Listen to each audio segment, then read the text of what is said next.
ეს პეპია, მე კი გიორგი ლიპარიშვილი ვარ, იგივე ლიპარა მოსწავლებელი და დღეს ლიპარასკევებაა ჩვენი გადაცემის დღე და დღეს ასტრიდის დაბადების დღეა, ასტრიდ ლინდგრენის, რომელიც შვედეთში დაიბადა, მაგრამ მთელი მსოფლიო გაიცნო და გააცნო მთელ მსოფლიოს თავისი თავი, თავისი მწერლობით და თავისი საქმით, რომლითაც ადამიანის უფლებებს იცავდა.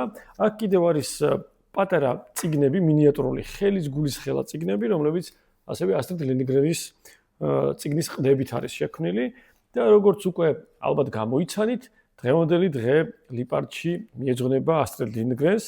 ანონსით უნახეთ, ტორტიც კი მიუძღვენით და უმღერეთ და არც ისე კარგად, მაგრამ ეხლა წიგნის წაკითხავთ ცადოთ და წაგიკითხავთ პეპის, მის ერთ-ერთ ყველაზე პოპულარულ წიგნს, თუმცა მისი თითქმის ყველა წიგნი პოპულარულია, მსოფლიოს 80-ზე მეტ ენაზეა ნათარგმნი, ბევრ ქვეყანაში უყვართ, იციან და გრძელდება ეს მრავალწლიანი სიყვარული. მოკლედ, პეპის გაგაცნობთ მოკლე წიგნით, ანოტაციით, მე ერთ თავს წაგიკითხავთ, დანარჩენი თქვენ თვითონ შეგიძლიათ წაიკითხოთ, ან ერთმანეთს მოუყვეთ, გაიხსენოთ და კიდევ ერთხელ პატივი ცეთ ამ დიდებულ მწერალს და წიგნს ასტრიდსა და მის პეპის, ან სხვა წიგნებს. მოკლედ დავიწყოთ თავგადასავლების მოყვარე უშიშარი გოგოს ამბის კითხვა. პეპი, ასტრიდ ლინდგრენი. ესენი ტომი და ანიკა არიან. ტომი და ანიკა. ორი ძალიან საყვარელი და დამჯერი ბავშვი. თავიანთ ეზოში კრიკეტს თამაშობენ და ძალიან კარგადაც ერთობიან. ახალ მეგობარზე უარს ნამდვილად არ ვიტყოდი. თამაში უფრო სახალისო გახდებოდა, თქვა ანიკამ.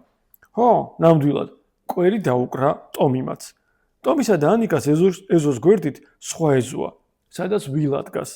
ამ ვილას ვილეკულა ჰქვია. იქ არავინ ცხოვრობს. სახლი სრულიად ცარიელია. რა ცუდია, რომ ამ სახლში არავის უნდა გადმოსვლა, თქვა ტომი. ხო, დაითანხმა ანიკა. კარგი იქნებოდა ვინმე ისეთი გადმოსულიყო, ბავშვებიც რომ ჰყოლოდა. ხო და ერთ დღესაც, როდესაც ტომი და ანიკა ვილა ვილეკულასაგან გამყოფ ღობეს ჩამოკიდებოდნენ და ეზოში იცქირებოდნენ, რაღაც ძალიან უცნაური რამ დაინახეს. კერძოდ კი პატარა გოგონა, რომელსაც დიდი ცოცხალი ცხენი ხელში აიყვანა და ისე მოჰყავდა.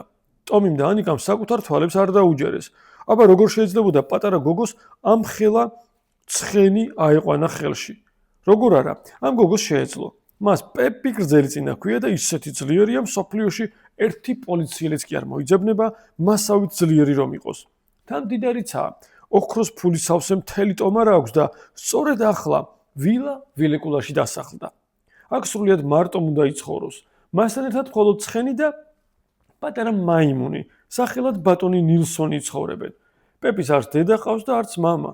თუმცა ეს ძალიანაც მოსწონს, რადგან არავინ ეუბნება, წადი და დაიძინეო. სწორედ იმ დროს, როცა ყველაზე კარგად ერთობა. პეპი ყოველთვის იმას აკეთებს, რაც თავად სურს. საუზმეზე ხომ არ დამეწვეოდით? კითხა ტომისა და ანიკას.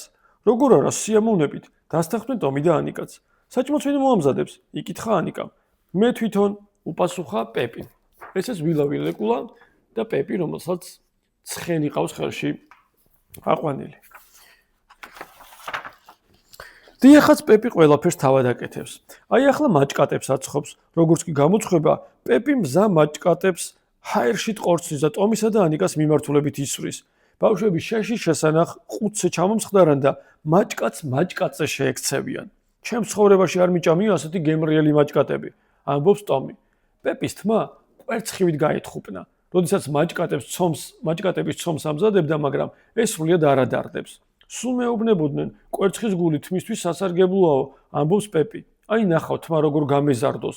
პეპი საშობაო კვერების ცხობაც იცის, ამისთვის ცომს პირდაპირ იატაკზე აფრთხილებს. იატაკზე. აბა პატარა საფრთხილებელი ფიცარი რას მეყოფა? 500 კვერი მაქვს გამოსაცხობი, ამბობს პეპი. პატარა მაიმუნი ბატონი ნილსონიც იღებს ცხობაში მონაწილეობას, მაგრამ ცხენს არ აქვს დახმარების უფლება. ის ვერანდაზე ცხოვრობს, ამიტომაც არ ჩანს სურათზე. ღმერთო ჩემო, ცხენს ვერანდაზე რა უნდა, ამბობს ტომი. ცხენები თავლაში უნდა ცხოვრობდნენ. როგორ გითხრა? უპასუხა პეპიმ. სამზარეულოში ზედმეტად ბევრ ადგილს იკავებს, სასტუმრო ოთახი კი მაინც და მაინც არ მოსწონს. ცოტა ხანში ტომი და ანიკა სახლში დაბრუნდნენ, ძალიან გახარებულები იმით, რომ ახალი მეგობარი შეიცინეს. ესე წყობის პროცესი და ჩვენი პირველი თავის ნაწილიც აქ დავასრულოთ და პეპის თავგადასავლები მე თქვენ შეგიძლიათ კიდევ გააგრძელოთ. ნახეთ, აქ როგორ ივარცხნის თმებს, როგორ ბანაობს, როგორ ალაგებს თუ არ ალაგებს, როგორ აცვია პეპის და კიდევ ბევრ დეტალს აღმოაჩენთ ამ წიგნში და აღმოაჩენთ პეპისაც, რომელიც განსხვავებულია და თითქოს მასთან ერთად წიგნში თქვენც მოგზაურობთ და პეპის თავგადასავლებში, ხათაბალებში, მის მხიარულებაში თითქოს თქვენც ერთვებით. მე ლიპარტიდან და პეპის თოჯინასთან და მინიატურულ წიგნებთან ერთად გემშვიდობებით. შევხვდებით შემდეგ ლიპარასკევობას ისევ ლიპარტიდან. აბა, დროებით. ნახვამდის.